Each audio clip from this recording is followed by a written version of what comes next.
Olá, pessoas, bem-vindo à aula 102 de Física 1 do Cefet, unidade Varginha, né? Vocês estão no Drone Physics e meu nome é Luiz.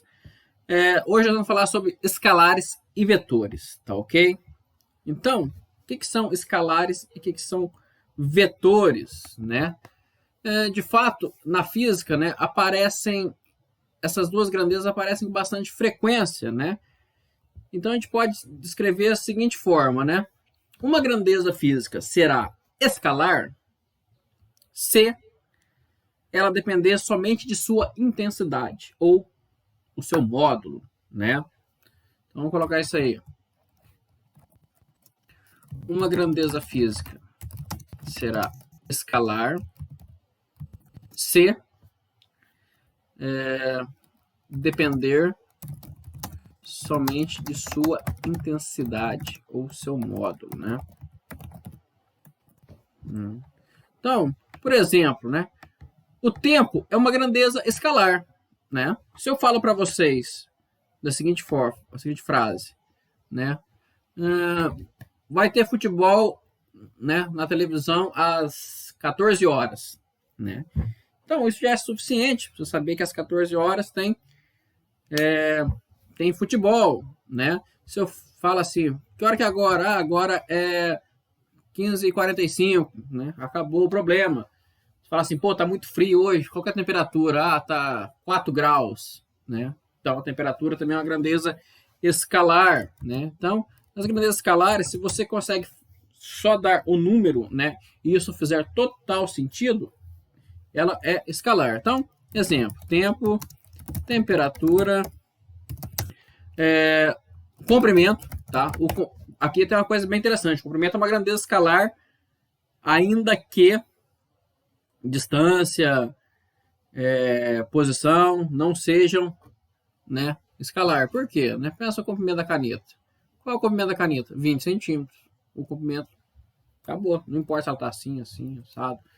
Então, tempo, temperatura, a carga elétrica, a massa, são todas grandezas escalares, né? Poxa, esse piano aqui, esse piano pesa 500 quilos. Acabou o problema, né? Então, essas são as grandezas escalares, né? Por outro lado, se na minha explicação somente o módulo não for suficiente para definir de maneira única o que eu estou fazendo, essa grandeza será um vetor. Por exemplo, vamos considerar o exemplo seguinte. Suponha que eu falo para vocês que, da onde eu estou aqui, eu escondi um tesouro com R$1 milhão em barras de ouros que valem mais do que dinheiro, a exatamente 10 quilômetros da onde eu estou. Aonde está esse tesouro? Né? Não vai dar para você saber, né, de maneira única e inambígua aonde esse tesouro está. Por quê? Porque a posição desse tesouro, né, vai ser dada pelo vetor posição, não depende só do seu módulo, que é o 10 km. Ele também vai depender da direção e do sentido. Né? No máximo, você vai conseguir traçar um círculo centrado em mim, com 10 km, né, de raio. Aí você vai cavar aquele círculo e achar esse tesouro. Tá? Então, a posição, o vetor posição, ele é um vetor. Né? Tá até no nome, a gente geralmente usa a palavra vetor posição para deixar bem claro. E, consequentemente, as grandezas derivadas dele serão vetores também, tá? Por exemplo, velocidade é vetor, aceleração é vetor, força é massa vezes aceleração, vetor, tá ok? Então, a gente vai ter vetores sendo grandezas, né, que dependem além do seu módulo, da direção e do sentido, né? Então, escalares e vetores correspondem a 90% do que a gente conhece na física, né? Os outros 10% é outra categoria chamada tensores, né? Mas que a gente não vai entrar aqui não. Então vamos escrever assim, né? Se somente o módulo não for suficiente para descrever, né, de maneira única né? E inambígua, como é que escreve inambígua, hein? Inambígua, faz de conta que é assim. Inambígua, uma grandeza. Então, esta grandeza será um vetor, né? Isso não é verdade. Pode ser um tensor também, mas vamos considerar que só existem escalares e vetores aqui, tá? Porque isso vai facilitar a nossa vida, né? Então, os vetores, eles vão precisar de módulo, direção e sentido. Vamos escrever isso aí também, né? Vamos escrever isso aí também, né? Então, vamos lá. Então, os vetores possuem módulo, direção e sentido, tá? Então, o módulo é o tamanho desse vetor, é meus 2 km. A direção é a reta, ou melhor, é o segmento de reta que liga o meu ponto até outro ponto. E o sentido vai ser, né, a setinha, né? Se é de A para B ou se é de B para A, né? Então, vamos escrever assim, representação de vetores. Como é que os vetores são representados, né? Vetores são representados por segmentos de reta orientados. Tá? Então, é assim que se representa os vetores. Então, vetores são representados por segmentos de reta orientados. Então, vamos desenhar uns vetores aqui. Tá tudo bem claro? Né? Então, vamos começar aqui de preto. Vamos considerar aqui. Esse é o vetor A. Ó. Esse é o vetor A. Esse é o vetor B. Vamos usar outras cores para ficar aqui bonitinho. Esse é o vetor C. Tá?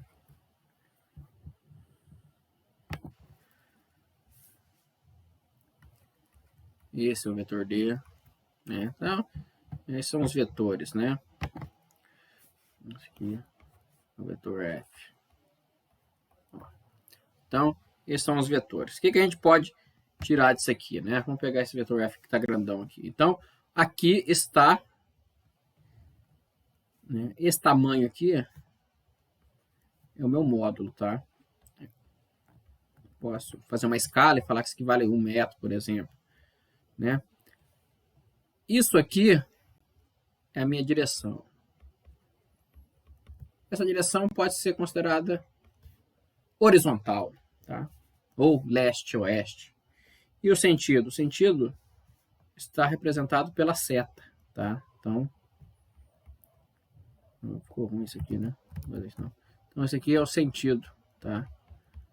Então, se eu pegar aqui um ponto A, esse aqui é um ponto B, então o sentido seria de A para B, né? Então, é assim que eu represento os vetores. Vamos aí dar agora um exemplo, né? Vamos dar exemplos de grandezas vetoriais, né? O que podem ser, que na física aparece como sendo vetores, né? Então, o que a gente tem? A gente temos o vetor posição, tá? Tem esse nome de vetor posição, para você lembrar que a posição é um vetor. Consequentemente, a velocidade é um vetor. A aceleração é um vetor. A força é um vetor. Mais para frente, vamos ter momento linear, vetor, né? E algumas outras coisas que não são vetores, mas são pseudovetores, como o torque, tá? E o momento angular, tá? Eles são pseudovetores que vivem um espaço diferente. Eles se comportam como vetores, mas eles têm um problema na paridade, vivem um espaço diferente, então você nunca pode somar um vetor com um pseudovetor, tá? Isso é importante você ter em mente também, ajuda muito você lembrar que vetor e pseudovetor não podem ser somados em hipótese nenhuma, tá? Vamos agora para o que realmente importa, né? Como fazer conta com esses vetores, né? Porque no caso de escalar é muito simples, né? Você soma 2 mais 3, dá 5, acabou. Escalar é números, né? Vetores são objetos um pouco mais complexos, né? Então, tem dois métodos de fazer essa conta. Tem um método geométrico e depois a gente vai ver o método analítico, né? O método geométrico é mais simples, porém ele pode ser usado só em casos muito particulares. O método analítico é bem mais poderoso, né? Então, o que é um método geométrico, né? Então, o método geométrico é o seguinte, vamos considerar esse vetor A aqui, ó. Então, esse vetor A, e vamos considerar o vetor B para a direita, B. Tá? Quanto que faz A mais B? Quanto que vai dar isso aqui? Então, basta você pegar o vetor A, que é o primeiro ali. Como está somado com B aqui, você pega onde está a setinha do B, você emenda, a setinha do A, melhor dizendo, você emenda no comecinho do B, tá? Aqui. Então, esse é o B, esse é o A. E o A mais B nada mais é do que você sair do começo do A e ir até onde o B foi, né? Então, esse aqui é o A mais B, ó. Então, esse é A mais B, né? Beleza? E se eu quiser fazer A menos B? Tá? Então, vamos considerar agora o seguinte, A menos B. Como é que eu faço A menos B? Né? A menos B, é só você lembrar que isso é A mais menos B. Tá? Então, você simplesmente vai inverter o sentido de B. Então, B estava aqui, então esse é B, né? Então, menos B vai valer exatamente igual ao B, ó. É exatamente igual ao B, só que apontado com sentido ao contrário, tá? Então, esse é o vetor menos B. E agora você faz uma soma do vetor A com o vetor menos B.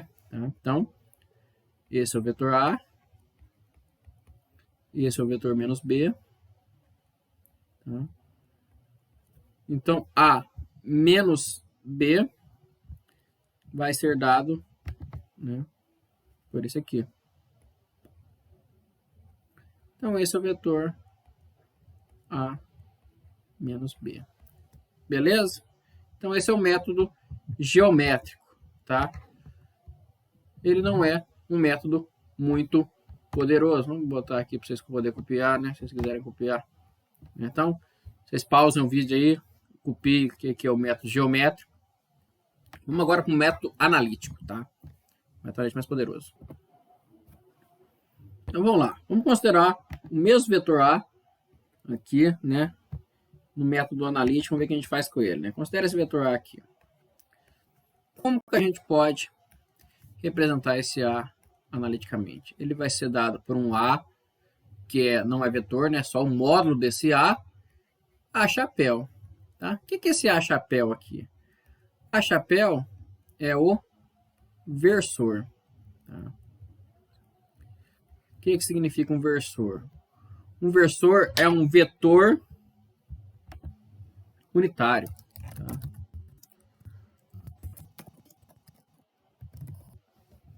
Quer dizer que ele tem módulo 1. Tá, beleza? Então, ele tem módulo 1. Então, o papel dele é unicamente dizer qual é a sua direção e sentido, né? Então, a primeira parte ali indica qual é o módulo, tá? Então, vou botar até aqui assim, ó. Essa primeira parte indica o módulo, tá? E a segunda parte indica direção e sentido.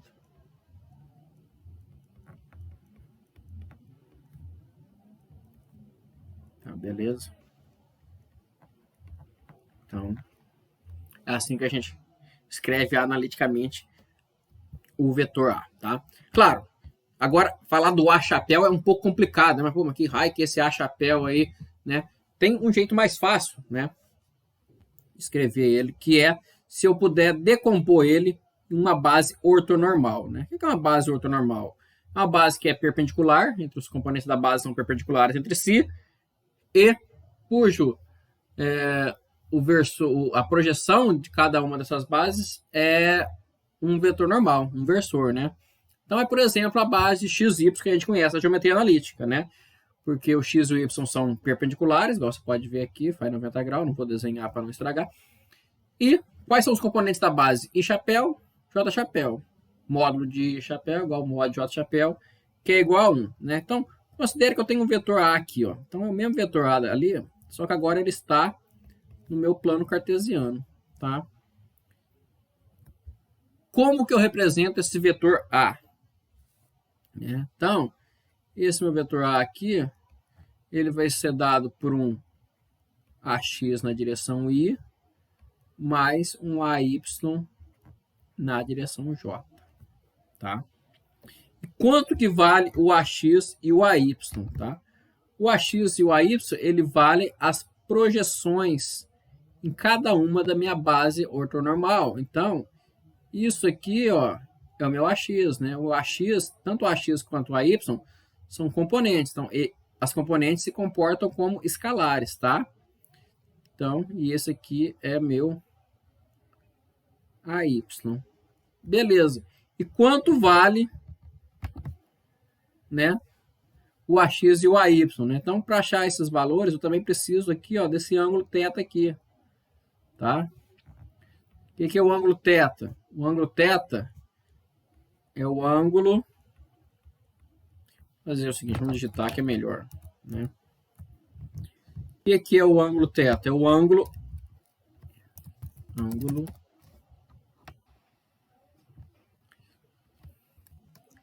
que o vetor A,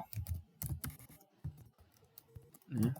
Depois eu boto uma setinha nele, faz com o eixo positivo do X, tá? Em sentido anti-horário, tá? Então, este é o meu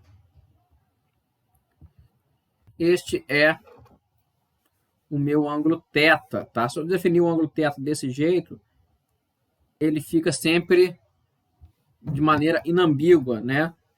Já vai ficar mais claro isso, né? Na hora que a gente fazer uns exemplos aqui, né?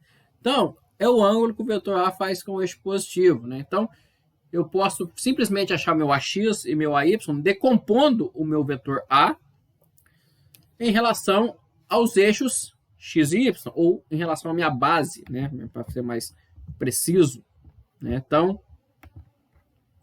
vamos escrever assim: podemos encontrar AX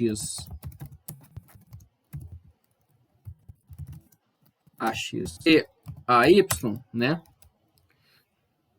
Projetando ou decompondo, né? Também você vai ver a decomposição de vetor, né? O vetor A na base XY, por exemplo. Tá?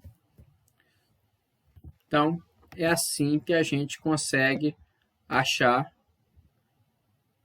o vetor, achar as componentes AX e AY, né? Então, a gente simplesmente decompõe o nosso vetor A aqui nessa base, né? Então, decompondo o vetor A na base. Então, o que eu vou ter? Né? Eu vou ter que o meu AX é o módulo de A, tá? Então, valor vezes o cosseno do θ. E o meu AY?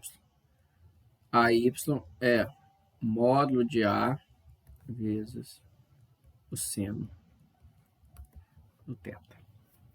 Beleza? Então, desse jeito, eu consigo, eu estou projetando o meu vetor, né? Então, eu posso escrever aqui, meu vetor A nada mais é do que A cosseno θ na direção I, mais A seno θ na direção J. Né? Lembrando que esse A aqui que está aqui, ó, é do jeito definido aqui em cima, ó. Como a gente definiu aqui, ó. Vamos até circular ele aqui, ó. A gente definiu desse jeito, ó. Como a gente definiu desse jeito aqui, né? Então, o A sem setinha implica módulo de A, né? Então, este é o meu vetor A. Tá ok? E do mesmo modo, aqui, eu posso, se eu tiver meu AX e meu AY, eu posso achar tanto o módulo de A quanto o seu ângulo, tá? Como é que eu faço isso, né? Então, vamos supor o seguinte. Vamos supor que eu tenho meu vetor A aqui, valendo AXI mais AYJ. Tá? Então, o módulo de A, né? Como é que eu calculo o módulo do vetor? Né? Isso vai... Vou passar aqui assim, né? Na verdade, ele é A interno A, raiz quadrada, né? Mas nós não falou de produto interno ainda. Mas desse aqui, desse jeito, né? Podemos usar Pitágoras, né? Se você lembrar do desenho aqui, né? Vamos lembrar do desenho. Né? Opa. Pronto. Então, se eu lembrar do desenho aqui, ó. Então, esse aqui, o meu AX nada mais é do que o cateto adjacente, meu AY é o cateto oposto, né? Então, o quadrado dos catetos é o quadrado da hipotenusa, né? Então, o meu modo de A, ele pode ser escrito da seguinte forma. AX ao quadrado mais AY ao quadrado raiz quadrada. Tá, beleza? E quanto que vale o meu ângulo θ? Meu ângulo θ vale a tangente a menos 1 do meu AY sobre AX, tá bom? Então, eu tenho essas coisas, tá? Eu vou parar a aula por aqui, porque já deu 20 minutos, e na próxima aula já a gente vai somar dois vetores A e B, beleza? Então, vejo vocês lá.